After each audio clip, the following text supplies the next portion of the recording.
এই মুহূর্তে চোখের সামনে দাঁড়িয়ে রয়েছে আমার প্রাক্তন প্রেমিক শান্ত আহসান। সে আজ এখানে এসেছে তার অন্তঃসত্ত্বা স্ত্রীকে নিয়ে। মহিলাটি ব্যথায় কাতর, শান্ত অস্থির হয়ে গেছে, যেন নিজের সমস্ত অনুভূতিকে স্ত্রীর কষ্টের ভেতর সঁপে দিয়েছে। আমি নির্বাক তাকিয়ে রইলাম সেই মানুষটার দিকে, যাকে একসময় হৃদয়ের সবটুকু দিয়ে ভালোবেসেছিলাম। আমার মুখে অদ্ভুত এক হাসি ফুটে উঠল।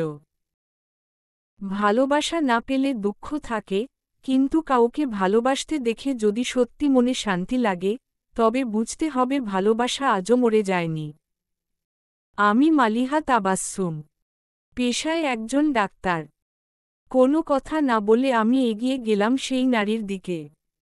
পেশাগত দৃষ্টিভঙ্গিতে তাকে পরীক্ষা করলাম। শান্ত তখনও অবাক দৃষ্টিতে তাকিয়ে আছে আমার দিকে। কিন্তু আমি তাকালাম না তার দিকে। আমি পেশেন্টকে নিয়ে অপারেশন রুমের দিকে এগিয়ে গেলাম। আমার ভেতরের আমি হয়তো একটা দীর্ঘশ্বাস ফেলল, কিন্তু তা আর কেউ শুনল না। 7 বছর আগের কথা। তখন সদ্য মেডিকেল কলেজে ভর্তি হয়েছি আমি। চোখে হাজারো স্বপ্ন, বুকে অজানা উত্তেজনা। আমার সাথে ছিল আমার কাজিন অহনা, সে তখন 2য় বর্ষে পড়ে। অহনার হাত ধরে কলেজের ক্যাম্পাসে পা রাখলাম প্রথমবারের মতো। ভিতরে ঢুকতেই অহনার এক বন্ধুর সঙ্গে দেখা হয়ে গেল, তারা নিজেদের মধ্যে গল্পে মেতে উঠল। আমি তখন ভার্সিটির চারপাশটা মন দিয়ে দেখতে লাগলাম।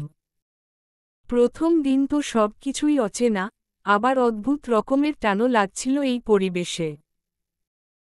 চারদিক ঘুরে ঘুরে দেখছি, হঠাৎ করেই সামনে কিছু একটা সঙ্গে জোরে ধাক্কা খেয়ে পড়ে যেতে যেতে নিজেকে সামলালাম। মাথায় তীব্র ব্যথা। কুঁকড়ে গিয়ে চোখ বন্ধ করে মাথায় হাত রাখলাম। চোখ খুলে সামনে তাকিয়ে দেখি, একজন ছেলে দাঁড়িয়ে আছে। লম্বায় আমার চেয়ে কয়েক ইঞ্চি উঁচু। মুখে বিস্ময় হা করে আমার দিকেই তাকিয়ে আছে, যেন আমি কোনো ভিনগ্রহের প্রাণী। আমার মেজাজটা একেবারে মাথায় উঠে গেল। আমি রাগে রাগে বলে উঠলাম, আরে হো ভাই, এটা কি আপনার শরীর না নারকেল গাছ? আমার মাথাটা ফেটে গেছে। ছেলেটা বলল, কোথায় ফেটেছে? দেখি। একদম ফাইজলামি করবেন না। আপনি কি চোখে দেখেন না? ছেলেটা ঠোঁটে বাঁকা হাসি টেনে বলল, তুমি চোখে দেখো না? এত দেখাদেখি করে ভার্সিটিতে হাঁটছ কেন? নাকি ছেলে খুঁজছ, কোনটা? তার কথা শুনে আমি ঠাস করে চোখে চোখ রাখলাম। আমার মনে হচ্ছিল, এই লোকটা বুঝি আজকেই পাগল হবে, আর আমি হব তার কারণ। মেয়েদের সম্মান করতে জানেন না? ইডিয়েট! ছেলেটা এবার ভীষণ রেগে বলল, কি বললে তুমি? আমি ইডিয়েট? হ্যাঁ হ্যাঁ, আপনি সেটাই। তুমি কোন ইয়ারে পড়ো মেয়ে? কেন বলবো আপনাকে? আরও কিছু বলতে যাবে তার আগেই সেখানে উপস্থিত হয় অহনা। অহনা শান্তকে দেখে মুচকি হেসে বলল, আরে শান্ত যে! কি অবস্থা আমাদের ক্রাশ বয়? শান্ত পকেটে হাত ঢুকিয়ে বলল, ভার্সিটিতে কিছু চিড়িয়াখানার জন্তু এসে হাজির হয়েছে, ভালো থাকব কিভাবে? মালিহার বুঝতে বাকি রইল না কথাটা যে তার উদ্দেশ্যই ছিল। সে তেলেবেগুনে বলে উঠল, কি বললেন আপনি? আমি চিড়িয়াখানার জন্তু? শান্ত মুখে নিষ্পাপ ভাব নিয়ে বলল, চোরের মন পুলিশ পুলিশ। আমি কি একবারও কারো নাম নিয়েছি? আমি আপনাকে খুব করে ফেলব, বলেই সামনে এগোতে লাগল মালিহা। অহনা ওকে আটকিয়ে বলল, কি করছিস তুই মালিহা? শান্ত তোর সিনিয়র হয়। সিনিয়রের কথা শুনে মালিহা একটু থেমে গেল। তবে দাঁতে দাঁতে কিরমির করছে। এই মেয়েকে শিখিয়ে দিও সিনিয়রদের কিভাবে সম্মান করতে হয়, তা না হলে একদিন গণপিটুনি খাবে। শান্ত যেতে যেতে বলল। মালিহা রাগে অহনাকে বলল, কি বদমাইশ ছেলে এটা! 1 নাম্বারের বাদর। অহনা মালিহাকে বলল, কাকে কি বলছিস তুই? ওর মতো ভদ্র ছেলে পুরো ভার্সিটিতে নেই। পুরো ভার্সিটির ক্রাশ বয় এই শান্ত। মেয়েদের রুচির দুর্ভিক্ষ লেগেছে। না হলে কি এর উপরে ক্রাশ খায় কেউ? অহনা মুখ ফুলিয়ে বলল, তুই আমাকে অপমান করলি। তার মানে তুমিও এর উপর ক্রাশ খায়ছ? অবশ্যই, পুরো ভার্সিটি মেয়ের ক্রাশ বয়, তাহলে আমার হবে না কেন? চিন্তা করিস না, তুইও খাবি। মালিহা মুখ ভেঙচি কেটে বলল, জীবনেও না। অপারেশনের স্ক্রাব পরে আয়নার সামনে দাঁড়িয়েছিল মালিহা। এক হাতে স্টেথোস্কোপ, অন্য হাতে অপারেশন গ্লাভস। তবুও মন যেন উড়ে গেছে অন্য কোথাও। আজ হঠাৎ করেই ভার্সিটির প্রথম দিনের স্মৃতিগুলো ভেসে উঠেছে তার চোখে। ভীষণ ব্যস্ত ক্যাম্পাস, অহনার কথা, আর সেই দিনটা যখন প্রথম দেখা হয়েছিল শান্তর সাথে ধাক্কা খেয়ে। হঠাৎ এক নার্সের কণ্ঠে তার স্মৃতির ভেলা ভেঙে গেল। ম্যাম, সিজারের সব কিছু রেডি। মালিহা চমকে উঠে তাকালো নার্সটার দিকে। গলায় প্রশান্ত ভঙ্গিতে বলল, আপনি যান, আমি এখনই আসছি। নার্স মাথা নেড়ে বেরিয়ে গেল। মালিহা ধীরে ধীরে একটা দীর্ঘশ্বাস ফেলল। যেন অতীত থেকে বর্তমানে ফিরে এলো সে। এক মুহূর্ত চোখ বন্ধ করে নিল, নিজেকে প্রস্তুত করার জন্য, শারীরিকভাবে নয়, মানসিকভাবে। তারপর ধীরে ধীরে সোজা হয়ে দাঁড়িয়ে অডিটোরিয়ামের দিকে এগিয়ে গেল। সেখানে অপেক্ষা করছে এক নতুন জীবন। অপারেশন শেষ করে বাইরে বের হল মালিহা। সাদা অ্যাপ্রন, ক্লান্ত চোখ, কিন্তু মুখে সেই চিরচেনা পেশাদার ভঙ্গি। বের হতেই দেখে অপারেশন থিয়েটারের সামনে অনেকগুলো মানুষ দাঁড়িয়ে আছে। একজন মধ্যবয়সী নারী, তার পাশে একজন পুরুষ। তাদের চেহারা যেন বহু আগের কোনো ফ্রেম থেকে উঠে এসেছে। চিনতে কষ্ট হল না মালিহার। এদের সে বহু আগে দেখেছে। শান্তর মা বাবা। চেয়ারে বসে আছে শান্ত, ঠেল দিয়ে। তার পাশেই বসে আছে আরও একজন অচেনা পুরুষ। সে মাথায় হাত দিয়ে ফ্লোরের দিকে তাকিয়ে আছে। মালিহার চোখ শুধু শান্তর দিকেই আটকে রইল কিছুক্ষণ। এতটা নিষ্পন্দ, নিঃশব্দ, যেন শরীরে প্রাণ আছে, কিন্তু মন নেই। এমন সময় এক মধ্যবয়সী নারী ধীরে এগিয়ে এসে জিজ্ঞেস করল, ডাক্তার, আমাদের বৌমা ঠিক আছে তো? মালিহা একবার শান্তর দিকে তাকিয়ে বলল, কংগ্র্যাচুলেশন, মিস্টার। আপনি পুত্র সন্তানের বাবা হয়েছেন। কথাটা বলার পরপরই চারপাশটা কেমন থমকে গেল। বাচ্চার কথা শুনে সবার মুখে হাসি ফুটার পরও কেন জানি সবার হাসিটা মিলিয়ে গেল। মালিহা এক মুহূর্তের জন্য থমকে গেল। এই তো স্বপ্নের মুহূর্ত হওয়ার কথা, তাহলে এত নীরবতা কেন? আর শান্ত? সে বসে আছে আগের মতোই, একদম নিস্পৃহ, নির্বাক, শূন্য দৃষ্টিতে শুধু তাকিয়ে আছে মালিয়ার দিকে। তার চোখে আনন্দ, বিস্ময় কিংবা দুশ্চিন্তা কোনো অনুভূতিরই ছোঁয়া নেই। রাত গভীর, চারদিক অন্ধকারে ঘেরা। শুধু শোনা যাচ্ছে ঝিঝি পোকার আওয়াজ। ঘড়ির কাঁটায় এখন রাত 12:34। মধ্যরাত পেরিয়ে গেছে অনেকক্ষণ। বাড়ির প্রতিটি কোণ নীরবতার চাদরে মোড়ানো। চারপাশ ঘুমে আচ্ছন্ন, নিস্তব্ধতায় ঢাকা। তবে এই নীরবতার মাঝে জেগে আছে একজন। জানালার পাশে গ্রিল ধরে দাঁড়িয়ে আছে মালিহা। চুলগুলো খোলা, বাতাসে উড়ছে ধীরে ধীরে।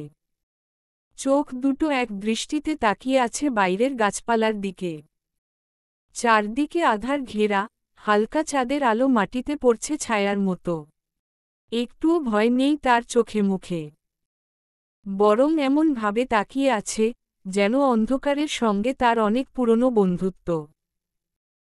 এই নিস্তব্ধতা, এই রাত, এই একাকিত্ব সব যেন তার আপন, পরিচিত আশ্রয়। মেয়েরা সাধারণত রাতের গভীরতায় জানালার পাশে দাঁড়াতে ভয় পায়। কিন্তু মালিহা ব্যতিক্রম। তার চোখে ভয়ের চিহ্ন নেই, আছে গভীর চিন্তার ছায়া। হয়তো পুরনো স্মৃতি, না বলা কথা, কিংবা হারিয়ে যাওয়া কারো উপস্থিতি খুঁজে ফিরছে সে এই নীরব অন্ধকারে। কিছু বছর আগেও মেয়েটা কতটা ভীতু ছিল। একা ওয়াশরুমে যাওয়ার সাহসও হতো না। নিজের আম্মুকে দরজার সামনে দাঁড় করিয়ে রেখে তবেই যেত। একটু শব্দ হলেই আঁতকে উঠত। ভয়ে যেন ছিল তার ছায়াসঙ্গী। কিন্তু এখন জানালার কাছে দাঁড়িয়ে মালিহা নিজের বর্তমান অবস্থার কথা ভাবতেই ঠোঁটের কোণে তাচ্ছিল্যের হালকা হাসি খেলে যায়। মানুষ যখন খুব একা হয়ে যায়, তখন বুঝি ভয় ডর বলে কিছু থাকে না। বুকের গভীরতা জুড়ে জমে থাকা সেই শূন্যতাই সবকিছু গিলে খায়।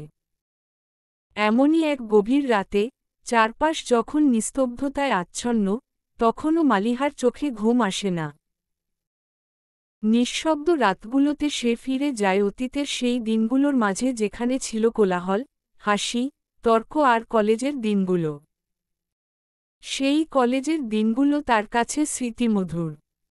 তখন সবচেয়ে অপছন্দের মানুষ ছিল শান্ত। কারণটা খুব সাধারণ, জনের স্বভাব ছিল একরকম জেদি। কোনো কথায় কেউ কারো মুখ বন্ধ করতে পারত না। কথা কাটাকাটিতে কেউ হার মানবে এমন নয়। জনেই ছিল নিজস্ব মতের পক্ষে অটল, অবিচল। কলেজ জুড়ে সবাই জানত এদের সম্পর্ক যেন দা আর লাউয়ের মতো। যেখানে সব মেয়েরা এক কথায় শান্তর জন্য পাগল, সেখানে মালিহা শান্তর নাম শুনলেও রেগে যেত। সে জন্য মালিহাকে কলেজের অনেক মেয়েই অপছন্দ করত, আবার অনেকে বলত, তোর মতো মেয়ে কয়টা আছে। এইদিকে মালিহার জন্যও মেডিকেলের অনেক ছেলেও পাগল ছিল। পাগল থাকবেই না কেন, যেমন চেহারা তেমন তার কথাবার্তা বলার ধরন, এক কথায় সে ছিল কলেজের অন্য সব মেয়েদের চেয়ে একটু বেশিই সুন্দর। দেখতে দেখতে মেডিকেলের কয়েক মাস পার হয়ে যায়। শান্তর সাথে মালিহার সম্পর্ক আগের থেকে স্বাভাবিক, তবে এখনও একবার কথা কাটাকাটি লাগলে আর থামার নাম গন্ধ নেই। আর মাঝখান থেকে কাবাবের হাড্ডি হয় অহনা। শান্ত আর মালিহার ঝগড়া বন্ধ করাই যেন অহনার আসল কাজ। শান্ত মালিহাকে মলি বলে ডাকে। এই নিয়েও তমুক ঝগড়া, একজন বলে, আমাকে মলি বলে ডাকবেন না, আরেকজন বলে, আমি মলি বলেই ডাকব। এভাবেই যেতে লাগল তাদের দিন।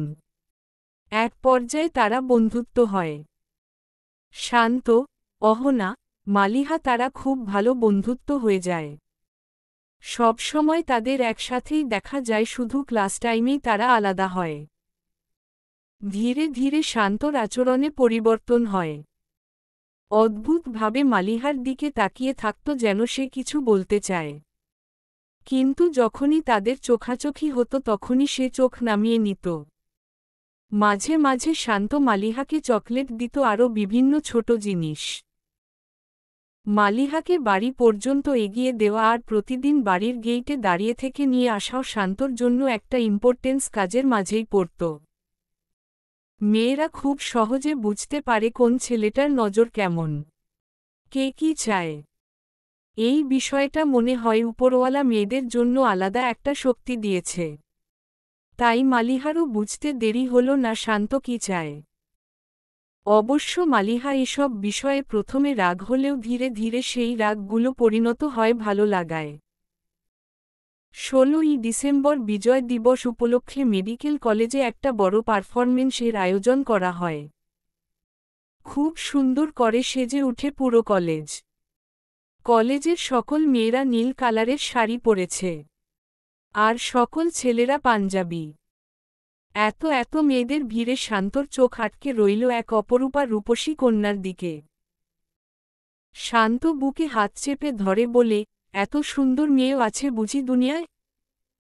যেন আকাশের পরি জমিনে নেমে এসেছে। কাউসার বলল, কিরে বন্ধু শান্ত, যেখানে কলেজের এত মেয়ে তোর জন্য পাগল, সেখানে কাকে দেখে তুই টাস্কি খেয়ে গেলি? এটা তো ভালো লক্ষণ না। পাশে থাকা কবির বলে উঠল, কোন মেয়েটা, আমরাও দেখি। তারা শান্তর দৃষ্টি অনুসরণ করে সামনে তাকাতেই দেখল মালিহা দাঁড়িয়ে আছে। কাউসার চোখে হাত দিয়ে চোখ পরিষ্কার করে, কি রে কইবরা, আমি যা দেখছি তুইও কি তাই দেখছিস? কবির মুখ ফুলিয়ে বলল, আমি কবির কইবরা না। সেই একই হলো কইবরা আর কবির, এসব বাদ দিয়ে আগে দেখ দা আর লাউয়ের অবস্থা। অঙ্গুল দিয়ে শান্তর দিকে ইশারা করে বলল কাউসার। ততক্ষণে শান্ত মালিহাদের কাছে চলে গেল। মালিহা আর অহনা দুজনে দাঁড়িয়ে কথা বলছিল। শান্তকে ঠাই দাঁড়িয়ে থাকতে দেখে অহনা বলল, কি হলো শান্ত, কিছু কি বলবি? কিন্তু শান্ত অহনার কোনো উত্তর দিল না। সে তাকিয়ে রইল মালিহার দিকে। শান্ত চাহনিতে যেন মালিহার ভিতরে ঝড় শুরু হল। সে অস্বস্তিতে চোখ নামিয়ে নিল। হঠাৎ করেই শান্ত বসে পড়ল মালিহার সামনে হাঁটু ভেঙে। পুরো কলেজের স্টুডেন্ট অবাক হয়ে তাকিয়ে রইল যেন কোনো সিনেমার শুটিং চলছে। শান্ত একটা লাল গোলাপ মালিহার সামনে ধরল। মালিহা অবাক হয়ে তাকিয়ে আছে শুধু শান্তর দিকে। শান্ত শুকনো ডুক গিলে কিছু বলতে চাচ্ছে, কিন্তু গলার ভিতর কথাগুলো বারবার আটকে আসছে। কি অদ্ভুত! যেই আমি কখনো কোন প্রেজেন্টেশন ক্লাসে কারো সাথে কথা বলতে গেলেও সমস্যা হয় না, সেই আজ আমি কিনা একটা কথা বলতে এত টাইম নিচ্ছি।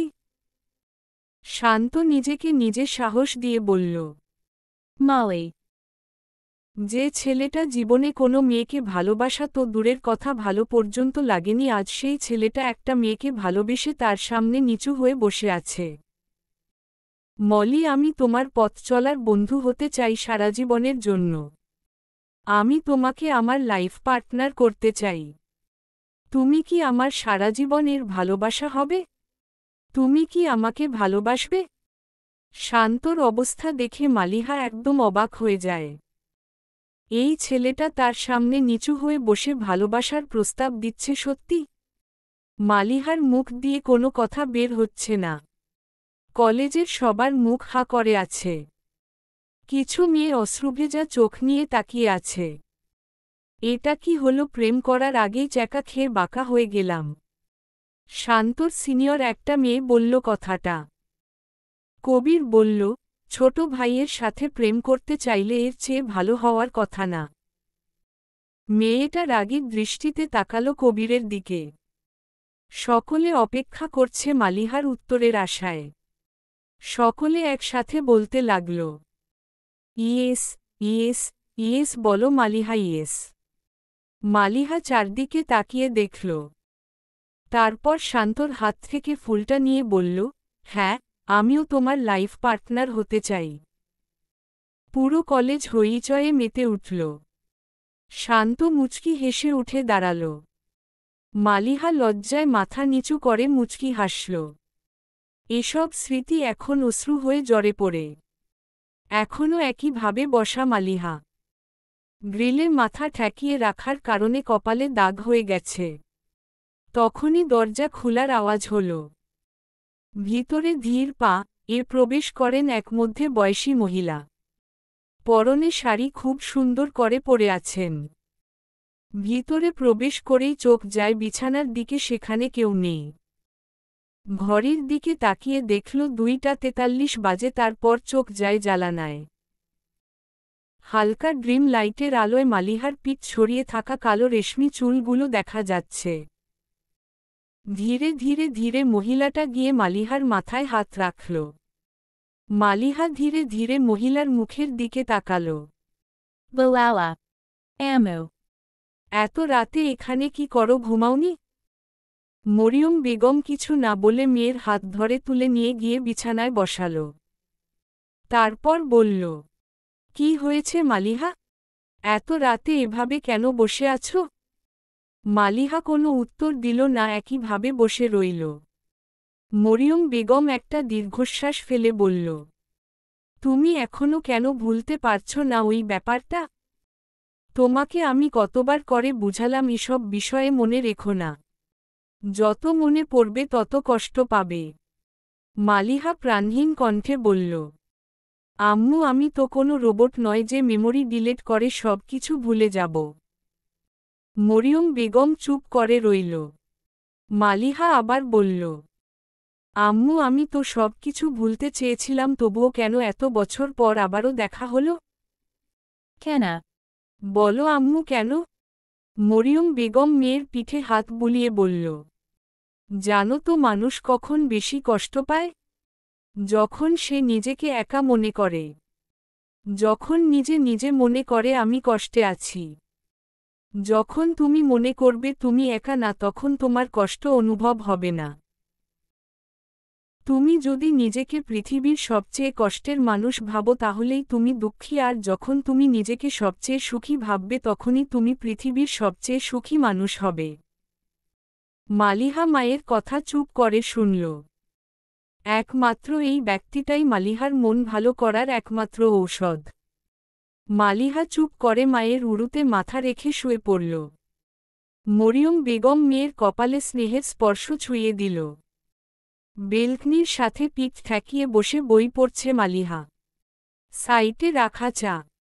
তার হাতে হুমায়ুন আহমেদের লেখা বই অপেক্ষা। সেখানে একটা লাইন, মানুষের বেঁচে থাকার জন্য অপেক্ষা নামের ব্যাপারটি খুব প্রয়োজন। অপেক্ষা হচ্ছে মানুষের বেঁচে থাকার টনিক। মালিহার পছন্দের বইয়ের মাঝে একটি হলো অপেক্ষা। প্রতিদিন সকালে সে বই পড়বে, এটা তার প্রতিদিনের অভ্যাস। তার রুমে বইয়ের অভাব নেই, ছোট্ট একটা লাইব্রেরিও বলা যেতে পারে। এত বইয়ের মাঝে হাতে গোনা কয়েকটা বই পড়েছে সে। বেশিরভাগগুলোই না পড়া। মরিয়ম বেগম মেয়েকে প্রতিদিন সকাল 7টায় ঘুম থেকে উঠাবে। এটা অবশ্য মালিহা বলে রেখেছে। সকাল 10টার দিকে হসপিটালে যাবে। মালিহা বইটা বুক সেলফে রেখে রুম থেকে বের হল। বের হতেই দেখল মরিয়ম বেগম ডাইনিং টেবিলে খাবার পরিবেশন করছেন। এই বাড়িতে তাদের 3 জনের বসবাস, মালিহা আর তার বাবা মা। মালিহা ডাইনিং টেবিলের কাছে দাঁড়িয়ে বাবাকে উদ্দেশ্য করে বলল, গুড মর্নিং আব্বু। বেলাল হোসেন মেয়ের দিকে একবার তাকালও না। মালিহা চেয়ারে বসতে যাবে তার আগেই বেলাল হোসেন খাবার রেখে উঠে গেলেন। তার মুখ দেখে মনে হচ্ছে তিনি খুবই বিরক্ত কোনো বিষয়ে। তিনি উঠে সোজা চলে গেলেন ব্লেসিংয়ে হাত ধোয়ার জন্য। মালিহা বাবার যাওয়ার দিকে তাকিয়ে রইল। মরিয়ম বেগম একটা দীর্ঘশ্বাস ছাড়ল। বাওয়ালা, দাঁড়িয়ে আছো কেন? বসো, খাবার দিচ্ছি। মালিহা বসে পড়ল। তার বাবার আচরণে এখন আর কোনো কষ্ট লাগে না। হঠাৎ করে কেউ অদ্ভুত আচরণ বা কোনো কটুবাক্য বায় করলে তা কষ্ট হয়। তবে সেটাতে অভ্যস্ত হয়ে গেলে তখন সেই কথাগুলো সাধারণ ব্যাপারই লাগে। মালিহার ক্ষেত্রেও তাই, এটা প্রতিদিনের ঘটনা। তবে মাঝে মাঝে একটা দীর্ঘশ্বাস ছাড়া আর কোনো কথা বের হয় না। মালিহা বলল, আম্মু তুমিও বসে পড়ো। মরিয়ম বেগম বললেন, তুই খা, আমি বসছি। আম্মু, আব্বুকে ঠিক করে ঔষধগুলো দিচ্ছ তো? হু। মালিহা হসপিটালে যাওয়ার জন্য রেডি হয়ে গেছে। সে পরেছে সেলোয়ার কামিজ। প্রতিদিন যাওয়ার আগে মালিহা তার আম্মুকে জড়িয়ে ধরবে। মরিয়ম বেগম আয়াতুল কুরসি পাঠ করে মেয়ের বুকে ফু দিয়ে বলবে, সাবধানে যাবে। মালিহার পাশ কেটে বেরিয়ে গেল বেলাল হোসেন। তিনিও অফিস যাবেন। তিনি একটা সরকারি অফিসের কর্মকর্তা। বয়স 40-এর ঊর্ধ্বে। তবে মুখে চাপ দাড়ি থাকার ফলে বয়স তেমন বোঝা যায় না। মুখ দেখে মনে হয় 30-এ পা দিয়েছে মাত্র। প্যান্টের সাথে সাদা শার্ট ইন করা আর হাতে কোট। বের হওয়ার আগে মরিয়ম বেগমকে ডেকে বলল, হসপিটালের রাস্তায় হরতাল চলছে, অন্য রাস্তা দিয়ে যেতে বলো।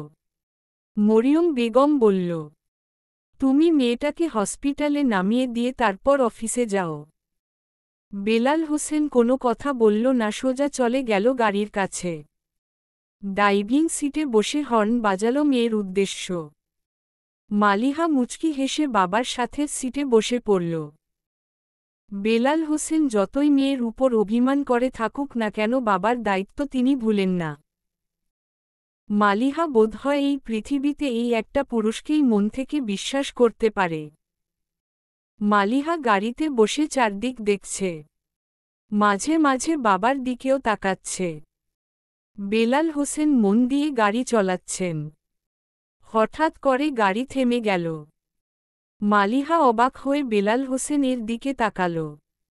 তিনি গাড়ি থেকে নেমে গেল। মালিহা বাইরে তাকতেই দেখল একজন বয়স্ক মহিলা রাস্তা পার হওয়ার জন্য চেষ্টা করছে কিন্তু এত গাড়ির জন্য পার হতে পারছেন না। বেলাল হোসেন মহিলার কাছে গিয়ে ওনার হাত ধরে রাস্তা পার করে দিলেন।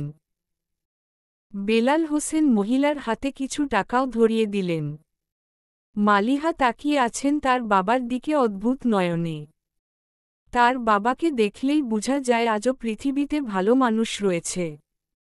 বাবার দিকে তাকালে মালিয়ার মুখে অজান্তেই হাসি ফুটে ওঠে। সবচেয়ে গর্ব হয় তার সে এরকম একটা ভালো মানুষের ঘরে জন্মিয়েছে।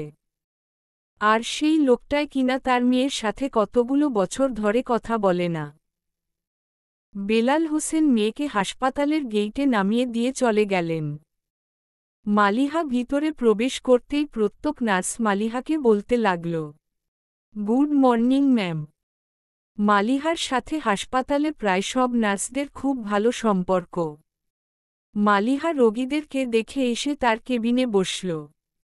টেবিলে থাকা গ্লাসটা হতে পানি পান করল।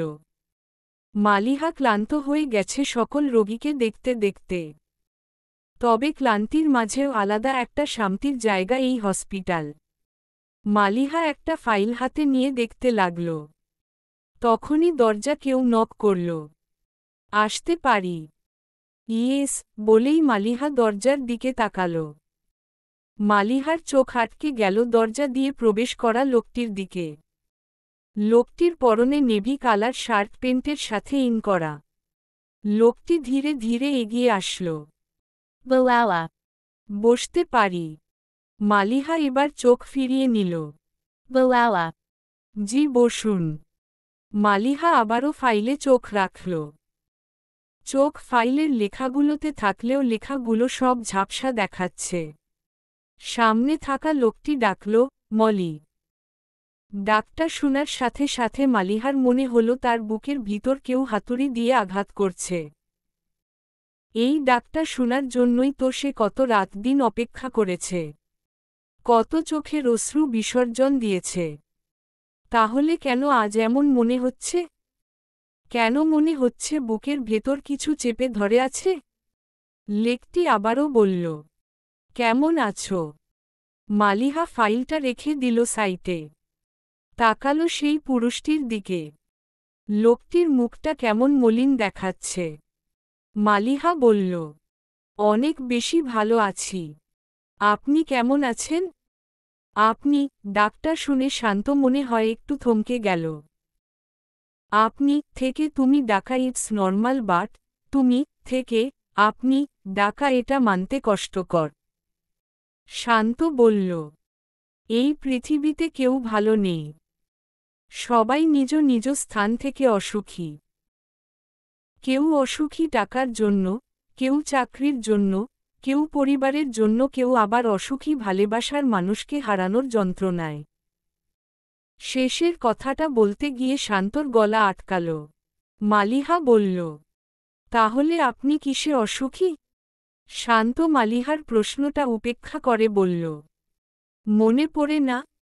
মালিহা শান্তর কথাটার প্রকৃত অর্থ বুঝার পরও উত্তর দিল, কেন মনে পড়বে না?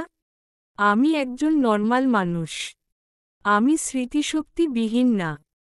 হ্যাঁ, তবে খারাপ স্মৃতিগুলো ভুলে গেছি। শান্ত আরও কিছু বলতে যাবে তার আগেই মালিহা বলল, আপনার এসব কথা শেষ হয়ে গেলে এখন যেতে পারেন। এটা একটা প্রফেশনাল জায়গা, এখানে এসব কথা বলার কোনো প্রশ্নই উঠে না। আর আপনার স্ত্রীকে 2 থেকে 3 দিনের মাঝেই ছুটি দিয়ে দেওয়া হবে। শান্ত মালিহার কথায় হাসল মৃদু শব্দ করে। মালিহা ভাবল, হাসার মতো কি বললাম। শান্ত উঠে গেল, যাওয়ার আগে বলল, আবারও দেখা হবে আমাদের মলি। তখন সরি বলে দিও। মালিহা শান্তর কথার অর্থ বুঝতে পারল না। সে তাকিয়ে রইল শান্তর যাওয়ার পানে। Arabawawa. তোমার সাথে আমার আর কখনোই দেখা না হোক। শান্ত বাইকের সাথে ঠেল দিয়ে দাঁড়িয়ে আছে। চারদিকে সবুজ গাছ দিয়ে ভর্তি। আঙ্গুলের ফাঁকে একটা সিগারেট ধরা। এখানে তেমন মানুষের ভিড় নেই। কয়েকজন মানুষকে দেখা যাচ্ছে, তারা মাটিতে সবুজ গাছের নিচে বসে নিজেদের মতো কথায় ব্যস্ত। পাশেই একটা কাপল। মেয়েটা মুখ ফুলিয়ে রেখেছে। আর ছেলেটা কিছু বুঝানোর চেষ্টা করছে মেয়েটাকে। ছেলেটা এবার নিজের কান ধরল। এটা হয়তো দেরিতে আসারই শাস্তি। সব মেয়েগুলো এমনই হয়। শান্ত হাসল। মনে পড়ল সেই সুন্দর মধুময় কাটানো সময়টার কথা। মেডিকেল কলেজের পাশেই একটা পার্ক ছিল। জায়গাটা অনেকটা এখানকার জায়গার মতোই। সেদিন তাদের সেখানে দেখা করার কথা। বেশিরভাগ সময় তারা সেখানেই যেত সময় কাটানোর জন্য। শান্ত ছিল খুব সময়ানুবর্তিতা ছেলে।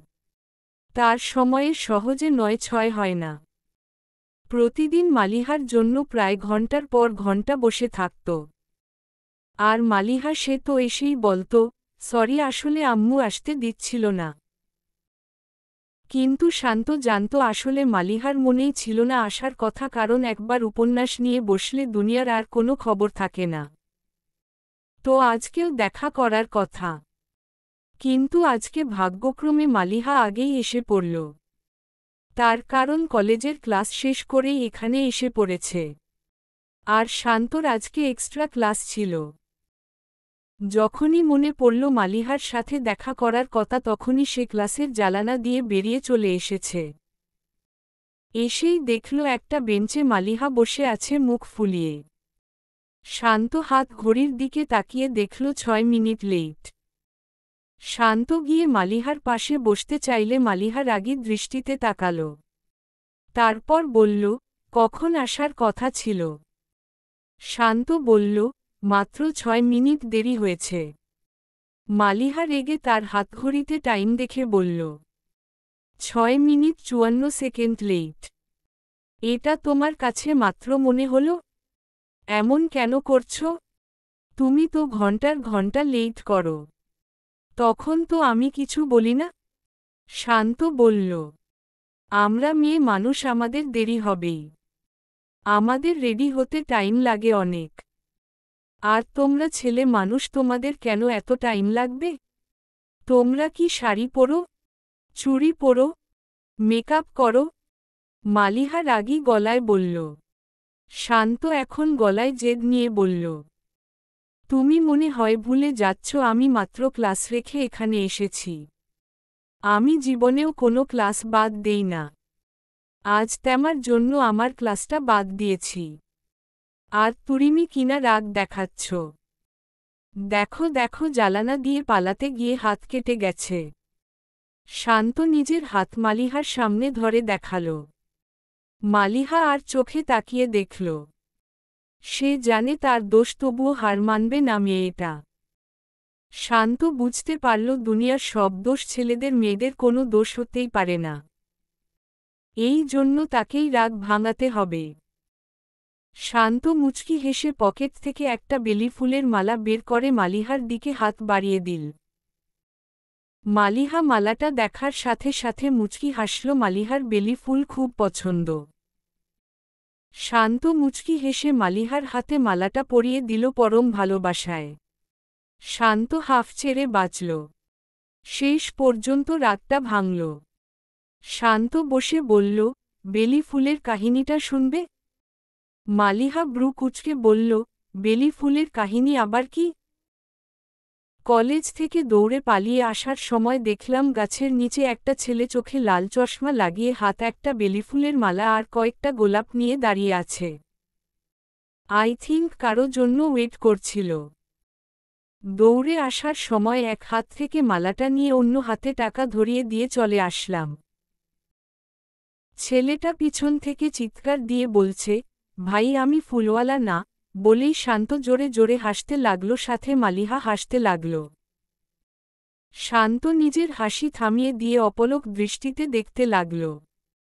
মালিহা শান্তকে এভাবে তাকিয়ে থাকতে দেখে নিজের হাসি বন্ধ করে। শান্ত বলল, মলিজান, তোমাকে হাসতে দেখলে মনে হয় আমার দুনিয়া থমকে গেছে। মনে হয় এই হাসির মাঝে আমি হারিয়ে গেছি। তোমার এই মিষ্টি কমল হাসি আমার হৃদয়ের ভাঙন জোড়া লাগাতেও সক্ষম। মালিহা লজ্জা পেয়ে বলল, হয়েছে, এত কবি সাজতেন হবে না। চলো এখন যাই। রাস্তা দিয়ে যেতে যেতে দেখল, শান্ত যে ছেলেটার হাত থেকে ফুল কেড়ে নিয়ে গিয়েছিল সে একটা মেয়ের পিছনে পিছনে যাচ্ছে আর বলছে, বিশ্বাস করো জান, তোমার জন্য ফুল এনেছিলাম আমি। একটা বদমাইশ ছেলে ফুলটা নিয়ে চলে গেছে। মেয়েটার আগে বলল, আর একটা মিথ্যা কথাও তুমি বলবে না। হাতে ফুলের বদলে টাকা নিয়ে দাঁড়িয়ে আছো। তোমার সাথে আজ থেকে আমার আর কোনো সম্পর্ক নেই।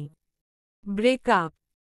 মালিহা আর শান্ত এদের এই অবস্থা দেখে হাসতে লাগল। শান্তর হুঁশ ফিরে বর্তমানে আসে। এতক্ষণে হাতে থাকা সিগারেট পুড়ে আঙ্গুলে এসে লেগেছে।